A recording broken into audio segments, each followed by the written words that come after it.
ব্রহ্ম কিভাবে সব জায়গায় অবস্থান করে?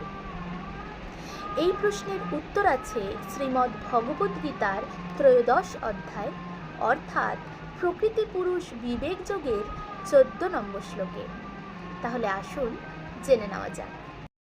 এই শ্লোকে ভগবান শ্রীকৃষ্ণ অর্জুনকে বলছেন, সর্বতঃ পানিপাদম তৎ সর্বতোক্ষি শিরোমুখম সর্বতঃ শ্রুতিমল্লোকে সর্বমাবৃত্য তিষ্ঠতি। অর্থাৎ সর্বত্রই তার হস্ত, পদ, চক্ষু, মস্তক ও মুখ বর্তমান এবং তিনি সর্বত্রই কর্ণযুক্ত। এভাবেই জগতের সব কিছুতে পরিব্যাপ্ত হয়ে তিনি বিরাজমান। রাধে রাধে।